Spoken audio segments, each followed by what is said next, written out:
अस्सलाम वालेकुम नाज़रीन। आज हम आपको अपनी इस वीडियो के ज़रिए ऐसी शख्सियत से मिलवाएंगे जिनके सोशल कामों की वजह से ना सिर्फ अपने गांव बल्कि डिस्ट्रिक्ट चकवाल बल्कि आज का रावलपिंडी डिवीज़न तक पहचान बन चुकी है। बहुत सारे लोग इनको मिले भी नहीं बल्कि सिर्फ इनके नाम या इनके मोबाइल नंबर से इनको पहचानते हैं। तो हमारी आज की इस वीडियो का मकसद सिर्फ इनको आवाम से मुतारफ़ करवाना है और इनकी गुमनामी को उजागर करवाना है और इनको इस काम में कौन कौन सी मुश्किलात दरपेश हैं इनको उजागर करवाना है ताकि इनके कामों में आसानियाँ बन सकें। तो आपको वक्त ज़ाया किए बगैर ही डायरेक्ट इनसे मिलवाते हैं हमारे मुअज़्ज़ज़ मेहमान हाफ़िज़ कैसर क़य्यूम, गरीब परवर, ब्लड डोनर बॉर्न। अस्सलाम वालेकुम नाज़रीन। जैसे कि आपको मालूम है कि आज हमारे साथ मौजूद हैं हाफ़िज़ कैसर साहब। तो जैसे कि आपको पहले बता चुके हैं कि ये काम करते हैं ब्लड डोनर के हवाले से, लोगों को जो है ब्लड अरेंज करके देते हैं। तो उस हवाले से आज हमने एक इंटरव्यू रखा है, इनसे कुछ सवालात पूछेंगे कि ये कैसे काम करते हैं। तो हाफ़िज़ साहब, आप हमें बताना पसंद करेंगे कि आपने कब से ये काम स्टार्ट किया हुआ है, ये ब्लड की डोनेशन करने वाला? तो उसके हवाले से थोड़ा सा हमें बताएंगे कब आपने ये स्टार्ट किया था? बिस्मिल्लाहिर्रहमानिर्रहीम। जी प्यारे भाई, बहुत शुक्रिया आपका। ये काम मुझे अल्हम्दुलिल्लाह 6 साल हो गए हैं तकरीबन करते हुए। जी, हाफ़िज़ साहब, आपको तकरीबन 6 साल हो गए हैं इस काम में। तो आप मज़ीद बताना पसंद करेंगे कि यानी कि कौन-कौन से इलाके से आपसे लोग राब्ता करते हैं और किन-किन लोगों को आप ये जो ब्लड है ये अरेंज करके आप देते हैं? तो इस मुतल्लिक़ थोड़ी-सी तफ़सीलन आप हमें बता दें ताकि जो हमारे पास सवाल हैं उनके जवाबात ऑटोमेटिकली आपकी तरफ से हमें मिल जाएँ। जी भाईजान, जैसा कि आपको बताया कि तकरीबन 6 साल हो गए हैं इस काम को करते हुए अल्हम्दुलिल्लाह। तो पहले हमने ये काम कस्बा भोंद से शुरू किया था, लेकिन इसका दायरा-कार बढ़ाते-बढ़ाते हम ज़िला चकवाल की हद तक गए हैं। पूरे डिस्ट्रिक्ट चकवाल को हमने कवर किया है। फिर इसके बाद अल्हम्दुलिल्लाह हम डिवीज़न की सतह तक पूरे पंजाब में अल्हम्दुलिल्लाह हमारे लड़के डोनेशन करते हैं। अच्छा, तो हाफ़िज़ साहब, जब आपको कोई कॉल आती है कि हमें किस किस्म का ब्लड चाहिए, तो फिर वो तरीक़ाकार क्या होता है? यानी कि लोगों के क्या मसाइल हैं और उनको आप कैसे हल करते हैं? कौन-कौन सी लोगों को परेशानी होती हैं, जो उनको चीज़ें नहीं समझ होती, वो अगर आप इस वीडियो के ज़रिए उन तक पहुँचाना चाहें ताकि उनको इल्म हो सके कि इसमें कौन-कौन सी मुश्किलात होती हैं और उनका हल आप कैसे निकालते हैं? हाँ जी, प्यारे भाई, बहुत ज़बरदस्त क्वेश्चन आपने किया है। मेरे ख़्याल में इसी एक बात पे बहुत ज़्यादा फ़ोकस करना चाहिए हमें। वो बात ये है सिंपल कि जो मुझे कॉल मौसूल होती है ना, वो कॉल्स आती हैं, ऐसे बंदे की कॉल आती है जिसका दूर से तल्लुक़ होता है इस अटेंडेंट के साथ। जब उससे क्वेश्चन किया जाता है कि भाई आप इस पेशेंट के क्या लगती हैं, तो वो कहती हैं कि मेरे दोस्त की आगे से आगे रिश्तेदार है। मतलब ये हुआ कि उसका कुछ नहीं लगता होता। वो हमदर्दी के तौर पे या अपने नंबर बनाने के तौर पे वो ये काम कर रहा होता है। तो इसलिए मुझे बहुत मसाइल होता है, लेकिन मैं पूरी कोशिश करता हूँ कि इसको शॉर्ट करके उसको कहता हूँ कि जो पेशेंट के साथ अटेंडेड है सिर्फ मुझे उसी के साथ रब्ता करवा दिया जाए। तो बहुत से मराइल से गुजर के वो बंदा बाज़ दफ़ा वहाँ से मेरा रब्ता होता है उनके साथ। फिर यहाँ पे मसला एक और पैदा होता है कि जब बाज़ दफ़ा अटेंडेंट के साथ रब्ता किया भी जाता है ना, तो उसके बाद ऐसा होता है कि उनको समझ नहीं होती कि हमने जो कॉल की है, हमें इसके ब्लड लेने का या अपना ब्लड देने का क्या हिसाब किताब है उनका। तो उसमें वो करती हैं कि बाज़ दफ़ा तो ये होता है कि बहुत सी केसेस के साथ लेडीज़ आई हुई होती हैं साथ, जिनको हॉस्पिटल का बिल्कुल पता ही नहीं होता है। उनको बार-बार समझाने के बावजूद वो कहती हैं जी हमारे साथ कोई मर्द नहीं है, ना ही हम किसी के साथ आए हैं, मेहरबानी करें बस हमें ब्लड दे दें। बस उनकी एक ज़िद होती है कि हमें बस किसी भी तरीके से ब्लड मिल जाए। अब उनको बार-बार समझाने का मकसद यही होता है कि ब्लड जो होता है ये कोई आर्टिफ़िशियल चीज़ नहीं है, ये अल्लाह की देन है। तो ये भाइयों का जज़्बा है जो मेरे साथ इतने टाइम के साथ चल रहे हैं और मेरी कॉल पे लब्बैक कहते हैं, ब्लड डोनेशन करते हैं।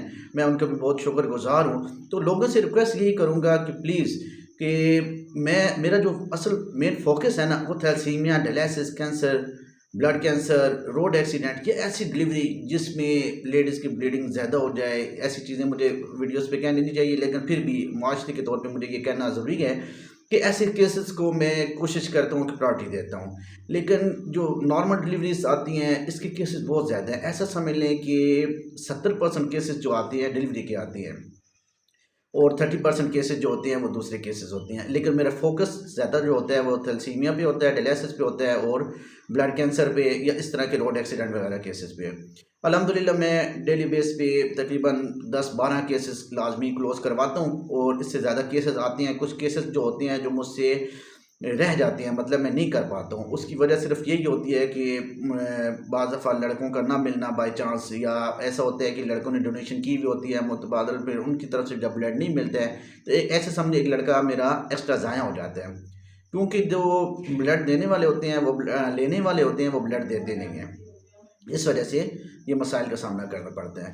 तो मैं आप सब दोस्तों भाइयों से स्पेशल ये रिक्वेस्ट करता हूँ कि प्लीज़ मुझे जो केस फॉरवर्ड किया करें वो सिर्फ थैलेसीमिया के, कैंसर के, डायलिसिस के, रोड एक्सीडेंट के, इस तरह जिस तरह मैंने 3 से 4 दफ़े अपनी बात के अंदर आपको रिपीट करवाया है, मुझे ये केसेस आप किया करें। अगर इसके अलावा आपको डिलीवरी केस के लिए ब्लड चाहिए तो आप मुझे मुतबादिल ब्लड लाजमी दिया करें, ठीक है। ये मैं बार बार कहता हूँ करता हूँ, लेकिन इस पर कोई अमल दरामद नहीं होता। हाँ, एक और बात है, मुझे आपसे स्पेशल एक और मैं आपसे रिक्वेस्ट करूँगा, वो ये रिक्वेस्ट है कि मुझे डेली बेस पे 2 या 3 केस तो ऐसे होते हैं जो बिल्कुल सिफारशी केस होते हैं। तो मैं आज के बाद आपको बता रहा हूँ कि आज के बाद किसी भी किस्म का सिफारशी केस क्लोज़ नहीं किया जाएगा जब तक कि वो मुझे ब्लड नहीं देगा। अच्छा, तो आप सब सबसे मुश्किल कौन सा ब्लड जो होता है जो आपको सबसे मुश्किल मिलता है? और आजकल जो मार्केट में हम देख रहे हैं कि जो ब्लड के बैग्स होते हैं वो नहीं मिल रहे, अगर मिल भी रहे हैं तो वो ब्लैक में मिल रहे हैं और बहुत ज़्यादा उनकी कीमत वो लगा रहे होते हैं। और जो मजबूर लोग होते हैं, जो जिनके पास इतने पैसे नहीं होते, वो ये सारी चीज़ें कैसे अरेंज करते हैं? क्या उनमें भी आप लोगों की हेल्प करते हैं? जी भाईजान, बहुत प्यारा क्वेश्चन आपका। भाईजान, जब से शुरू में जब इस फील्ड में थे तो सब लोग कहते थे कि ये ब्लड नहीं है, ये ब्लड नहीं है, मतलब कहा जाता था ओ नेगेटिव बहुत मुश्किल होता है या इस तरह। नहीं, अल्हम्दुलिल्लाह ऐसा कोई सीन नहीं है। मैं तो ये समझता हूँ कि जब भी नेगेटिव केस आया तो आसानी से डील हो जाता है पॉजिटिव के नस्बत। तो मेरे नज़दीक कोई भी केस ऐसा केस नहीं है कि जो मुश्किल से ब्लड मिलता हो। जब कोई केस अड़ जाए तो कोई पॉजिटिव भी अड़ जाता है, कोई ऐसी बड़ी बात नहीं है बाज़ दफ़ा। लेकिन अल्हम्दुलिल्लाह ये पूरी कोशिश होती है हर तरह का ब्लड, हर तरह का नेगेटिव हो पॉजिटिव हो ब्लड मिल जाते हैं। दूसरी बात जो आपने ब्लड बैंक की है, तो ये भाईजान तकरीबन 3 से 4 माह हो गए हैं डीएचक्यू से ब्लड बैंक मिलते थे थैलेसीमिया के बच्चों को। लेकिन 3-4 माह से डीएचक्यू के पास ब्लड बैंक नहीं है और बहुत से थैलेसीमिया के, जैसे कि मैंने आपको बताया, ब्लड डोनेशन करवाता हूँ तो उन बेचारों को बहुत ज़्यादा प्रॉब्लम है। तो फिर मैंने और मेरे दोस्तों ने, मैं कुछ नाम मेरे पास ज़हन में हैं जिनका मैं कह सकता हूँ और मैं इंतहाई शुक्रगुज़ार भी हूँ दोस्तों का, जिनके ताउन से मैंने कई दफ़ा ब्लड बैग्स लेके मैंने बच्चों में डोनेट की हैं, बच्चों को दिए हैं, हॉस्पिटल के अमले को भी दिए हैं कि आप ये मेरी तरफ से ऐसे ऐसे बच्चों को दे दें जो बच्चे बिल्कुल ब्लड बैग्स नहीं ले सकते। क्योंकि मुझे 1-2 दफ़ा ऐसे वाक़यात सामने आए हैं कि लोगों के पास मिसाल के तौर पे मुलाल मुगला से चकवाल तक का किराया तक नहीं होता, तो वो बेचारे 700-800 का ब्लड बैग कहाँ से लें। अब बात सिर्फ 700-800 की नहीं गई, क्योंकि इस टाइम ब्लड बैग इतने शॉर्ट हैं, अब तकरीबन 1000 रुपये का ब्लड बैग इस टाइम मिल रहा है, वो भी एक सिर्फ स्टोर से। ओवरऑल पूरे चकवाल में ब्लड बैग्स की बहुत ज़्यादा शॉर्टेज है। लास्ट टाइम भी मैंने लाहौर से एक दोस्त है, उन्होंने मुझे ब्लड बैग्स कुछ भेजे थे, अभी मेरा उनसे रब्ता है, इंशाल्लाह जल्द इस पर भी पूरा किया जाएगा इसको। अच्छा आफू साहब, और ये जो ब्लड होता है ये कितने पीरियड के बाद दोबारा एक ही शख्स दोबारा दे सकता है? और मज़ीद ये बताएं कि इस एक सदका जारिया भी है और इसके मतलब कुछ आप थोड़ी सी तफसील हमें बताएं। हाँ बिल्कुल भाई, सदका जारिया भी है और कुरान पाक का इरशाद भी है कि जिसने एक इंसान की जान बचाई उसने सारी इंसानियत की जान बचाई। एक नॉर्मल इंसान हर 3 महीने के बाद ब्लड डोनेशन कर सकते हैं और इससे बिल्कुल किसी किस्म के कोई साइड इफ़ेक्ट नहीं होते। बहुत दोस्त बोलते हैं कि मोटा हो गया हूँ, ऐसा हो गया वैसा हो गया, या मुझे कमज़ोरी हो गई है, चलने नहीं हो रहा, काम नहीं हो रहा। इसमें डॉक्टर कुछ हदायत करती हैं, उन पर अमल कर लिया जाए तो ऐसा कोई मसला नहीं बनता। उल्टा ये होता है कि ब्लड देने के बाद इंसान के जिस्म का जो ब्लड होता है वो पतला हो जाता है और अच्छी रनिंग में हो जाता है, क्योंकि इंसानी जिस्म का अल्लाह पाक ने ऐसा एक निज़ाम रखा है कि हर 3 महीने के अंदर वो ब्लड ख़त्म हो जाता है, नया ब्लड बनना शुरू हो जाता है। इसलिए ऐसी कोई बात नहीं है, इंसान को ब्लड हर 3 महीने के बाद लाजमी देना चाहिए। और रही बात इसकी उम्र की, ये तकरीबन 20 से लेकर तकरीबन आप 40-45 साल तक नॉर्मल 3 महीने तक ब्लड डोनेशन कर सकती हैं। हमारे पास पीछे दिनों मैंने एक पोस्ट देखी थी जिसमें कन्ना साहब थे, 75 साल एज थी उनकी, वो भी माशाल्लाह ब्लड डोनेशन कर रहे थे और उनकी MSCMH के अंदर लगी हुई थी, पिक्चर्स लगी हुई थी और यादगार के तौर पे लगी हुई थी। तो आप साहब एक ऑफ द रिकॉर्ड आप हमें ये किस्सा सुना रहे थे कि कोई शख्स था उसको ब्लड नहीं दे रहा था आपको, तो जब उसने ब्लड दिया तो कुछ बीमारियां वगैरह भी उसको निकल आई, तो वो क्या वाक़या था? थोड़ा सा कैमरे में आप हमें बता हाँ दें। जी, ये भाईजान वाक़या एक तो नहीं है, ऐसे कई वाक़यात मेरे साथ और डेली बेस पे रहनुमा होती हैं। बहुत से लोगों को, पर्सनल दोस्तों को मैं हर वक्त अवेयरनेस करता रहता हूँ, मेरे पास बैठे रहते हैं, फ़ोन्स आते रहते हैं, सुनते रहते हैं, लेकिन वो ब्लड नहीं देते थे ना।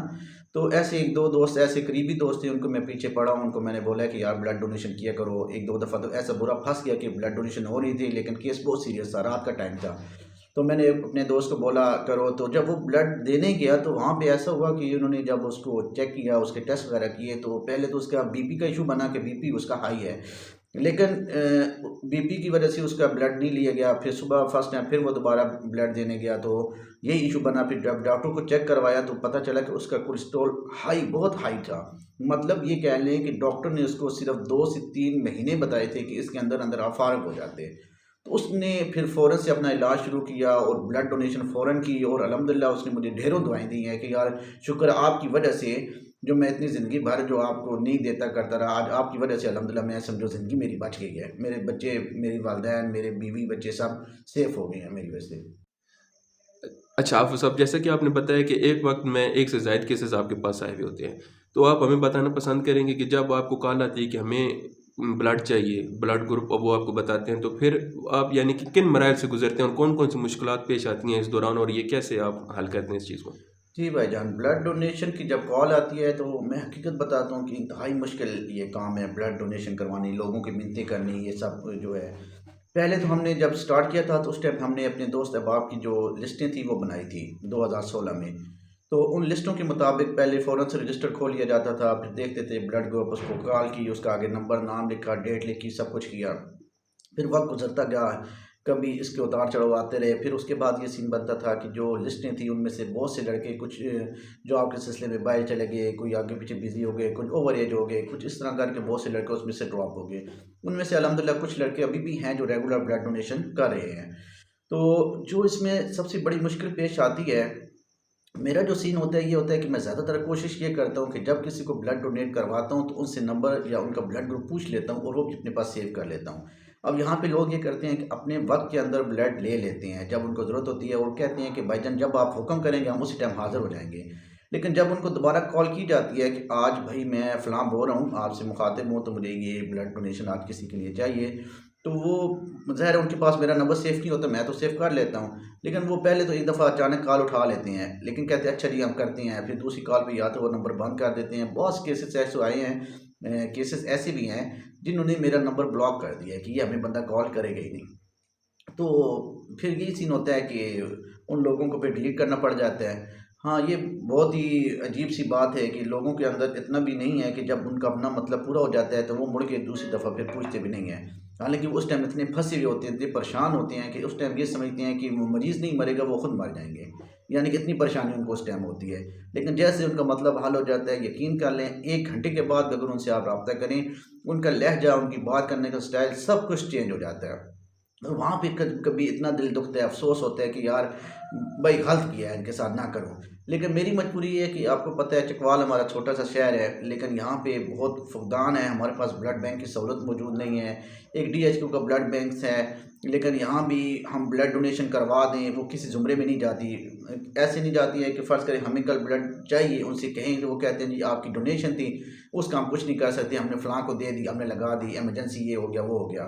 तो मतलब ये हुआ कि अगर हम किसी से लेके ब्लड डोनेशन डीएचक्यू में करवाते हैं तब भी हमारी ज़ाया है, अगर हम उनसे ब्लड नहीं लेते तो वो भी समझो वो हमारी तरफ से ज़ाया है। बहुत कम ऐसे लड़के हैं जो ब्लड के बदले ब्लड बाद में डोनेट करते हैं, लेकिन ओवरऑल बिल्कुल ऐसा सीन नहीं है। अच्छा, आप साहब एक सवाल और है आपसे, जैसा कि देखते हैं कि हर इदारे का एक टाइम होता है, सुबह 9 से शाम 3 बजे तक काम करता है, हॉस्पिटल होते हैं सुबह 8 बजे से रात 8 बजे तक काम करें, तो आपका टाइम क्या, आप कितने बजे से कितने बजे तक काम करते हैं, लोग आपको किस वक्त कॉल करें यानी कि? जी भाईजान, मेरा कोई टाइम टेबल नहीं है, सुबह आँख खुलती है तो शुरू होता है, बल्कि आँख खुलने के आँख लगने भी नहीं देते हैं, रात 10, 11, 12 बजे तक भी केसेस आते हैं। अब जो लोग परेशान होते हैं ना, वो तो ज़ाहिर हॉस्पिटल्स में होते हैं, वो तो 10 बजे भी हॉस्पिटल, 11 बजे भी हॉस्पिटल, उनके कुछ केसेस ऐसे होते हैं, नॉर्मल डिलीवरी केसेस तो लाज़मी हैं, जिनका कोई टाइम पीरियड नहीं होता है, वो रात को भी फ़ोन करने से बाज़ नहीं आते। तो नंबर ऑन रखना मेरी मजबूरी होती है, कोई ना कोई इमरजेंसी अपनी फैमिली में आगे पीछे भी बंदे को पड़ जाती है कि बंदे को नंबर ऑन रखना पड़ता है। ज़ाहिर है, लेकिन देखिए अब रात को 10-11 बजे अगर किसी की कॉल आती है, चले फ़र्ज़ करें मैं तो उसकी कॉल अटेंड कर लेता हूँ, लेकिन अब मेरी कॉल किसी ने या तो अटेंड नहीं करनी, अगर कोई अटेंड कर भी लेगा तो रात 10, 11, 12 बजे कोई बंदा भी ब्लड देने नहीं जाएगा, बेशक उसको कन्वेंस दे दी जाए तो। क्यों? जो लड़के हैं ज़्यादातर शहर के नहीं हैं, वो चकवाल शहर की सिटी के ना बिल्कुल सराउंडेड लड़के हैं सारे, किसी न किसी गाँव के साथ उनका तल्लक है, और बस इस तरह करके बड़ा मसला बनता है फिर। अच्छा, तो आप साहब अभी आपका इंटरव्यू हम यहाँ ख़त्म करेंगे और आखिर में आपसे एक जो और सवाल करेंगे। तो सवालात तो बहुत सारे हैं, लेकिन नेक्स्ट वीडियो में इंशाल्लाह वो भी सवालात हम आपसे करेंगे। तो जैसा कि आपने बताया कि डिलीवरी केसेस के अंदर जो केसेस आपके पास आते हैं उनको आप डील नहीं करते या उनको आप अवॉइड करते हैं, इसके पीछे क्या लॉजिक है? आप हमें समझाने की कोशिश करें और नाज़रीन को भी समझाने की इन्फॉर्मेशन दें यानी कि।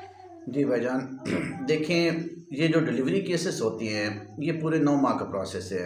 मैं खुद इस प्रोसेस से गुजरा हूँ, मेरे सब दोस्त बहन भाई सारे इस प्रोसेस से गुजरते हैं। ये मेरा खुला मैसेज भी है आप सबको। मैसेज मेरा यही है कि देखिए, जब आप पहले दिन से पहले मंथ से डॉक्टर के पास चेकअप के लिए जाते हैं, वहाँ पे आपको अद्वियात दी जाती हैं, उनको बताया जाता है कि ब्लड की कमी है, ये खुराक रखें, ये मेडिसिन रखें। तो ये प्रोसेस 1 महीने पे नहीं रुकता है, ये प्रोसेस 9 महीने तक चलता है। ठीक है, तो उसमें आपको अद्वियात, आपकी खुराक, वज़न, हर चीज़ का आपको बताया जाता है। और जब आपका 8वें मंथ में दोबारा अल्ट्रासाउंड वगैरह होता है, तो उसमें आपको दोबारा बता दिया जाता है कि आपके पेशेंट को इतनी आपकी एचबी है, ब्लड का इंतज़ाम करें या ब्लड इसको लगवाएं या नीलोफर की बॉटल्स लगवाएं या खुराक आप अच्छी रखें, जो भी सीन है। तो फिर यहाँ पे मसला यही बनता है कि आखिरी टाइम तक लोग ब्लड का इंतज़ाम नहीं करते हैं, कोशिश ही नहीं करते हैं। और मेरा तो ये सीन बन गया है कि मेरा नंबर, कोई हॉस्पिटल, कोई ऐसी लैब नहीं होगी जहाँ पे मेरा नंबर मौजूद नहीं होगा। लोगों के पास बड़ा आसान सा हल है कि चुप करके मेरा नंबर दे देते हैं और जान छुड़ा लेते हैं। अब मैं जानूँ, मेरा काम जाने। ठीक है, तो अब अगर मैं ब्लड डोनेशन के काम पे ऐसी डिलीवरी केस पे काम नहीं करता हूँ तो मुख्तलिफ़ तरह की आवाज़ें आना शुरू हो जाती हैं। तो लोग इस तरह परेशानी की हालत में बात करते हैं। मैंने जैसा कि शुरू में बताया था कि लोग लेडीज़ को घर से भेज देते हैं, लोग शर्म करते हैं अपने पेशेंट के साथ। यानी कि जब आपकी अल्लाह औलाद देने वाला होता है, अल्लाह पाक आपको नवाजता है किसी चीज़ से, तो लोग उस टाइम भी शर्म कर रहे होते हैं। घर से बहन को, वालदा को, भाभी को, ऐसे रिश्तों को भेज देते हैं कि लेडीज़ का मसला है, लेडीज़ चले जाएँ। अब वो बेचारी आ जाती हैं हॉस्पिटल, लेकिन आने के बाद यहाँ पे आपको उनके किन किन मसाइल से गुजरना पड़ता है। वो मेडिकल स्टोरों पे खुद भाग रही होती हैं, लैबों पे खुद भाग रही होती हैं, उनको समझ नहीं होती, एक टांग इनकी इधर एक उधर होती है, तो उनके लिए अच्छी खासी परेशानी होती है। उसी परेशानी के अंदर वो मुझसे भी राब्ते में होती हैं कि हमें ब्लड मिले, डॉक्टर तब ब्लड ऑपरेशन करेगा, तब नॉर्मल डिलीवरी करेगा, जब तक आप हमें ब्लड डोनेशन नहीं करते। और वहाँ पे डॉक्टर, अगर प्राइवेट आप किसी हॉस्पिटल में हो तो डॉक्टर अपने पैसे बनाने के चक्कर में कहता है जल्द से जल्द करो, हो सकता है उसके पास दूसरा केस पड़ा हो। अगर आप डीएचक्यू के अंदर हैं तो वो मुफ्त में इनको प्रेशर में डाले रखते हैं, जल्दी करो नहीं तो हम आपको डिस्चार्ज कर देंगे, ब्लड लेके आओ। इनको ब्लड चाहिए तब भी, नहीं चाहिए तब भी। डीएचक्यू हॉस्पिटल को ब्लड लाजमी चाहिए होते हैं। तो आपसे आखिर में रिक्वेस्ट यही करूंगा कि कोई भी केस अगर ऐसा आपके पास हो तो कोशिश करें अपने मर्दों को अपने साथ रखें, उनसे ये काम करवाएं और कोशिश करें वो ख़ुद मुझसे रब्ता किया करें और वो कोशिश रब्ता किया करें जिनको ब्लड की ज़रूरत होती है, ना कि दाएं बाएं शाएं। आप, क्योंकि आप जहाँ भी आप कॉल करेंगे, अगर उस बंदे ने ब्लड नहीं देना जिसको आपने कॉल की है, अगर उसने ब्लड नहीं देना तो समझ लें वो कॉल डायरेक्ट मेरे पास आ रही है। ठीक है, मैं आपको दोबारा वाज़ेह करता हूँ कि अगर आपने अपनी फैमिली में, अपने रिश्तेदारों में कहीं भी ब्लड के लिए कॉल की है, अगर तो उसने ख़ुद ब्लड देना है तो बहुत अच्छी बात है, नहीं देना वो घूम फिर कर कॉल मेरे पास आनी है। इसलिए बेहतर ये है कि आप डायरेक्ट मुझसे रब्ता करें और कोशिश करें कि अपने साथ मर्द भी लाएँ और अपने साथ कोई ना कोई डोनर लाएँ, ताकि हम एक्सचेंज की सूरत में उनके साथ तब्दील कर लें ब्लड और आपको बर वक्त ब्लड पहुँचा कर आपका वो मसला भी हल कर दिया जाए। बहुत शुक्रिया हाफ़िज़ साहब आपका, आपने हमें वक्त दिया।